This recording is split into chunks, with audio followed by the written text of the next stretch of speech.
แต่นาเวทีลิ้นได้โอ้เสียงสวรรค์ขักกะลีเสียงสวรรค์เสียงฟ้าเสียงฝนพี่น้องเอ้ยเสียงขักเสียงแหน่เลยอันนี้ก็ฝนหัวลงมาอันนี้ก็ฝนนี่และอันนี้ก็ฝนนี่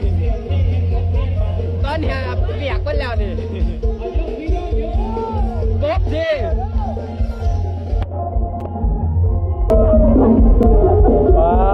ต้นเสียงสวรรค์ของแท้เสียงสวรรค์ของแท้เอาพ้นมานำเลย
ที่ได้ชมในที่ของเราจะมาเสียงจังหวะ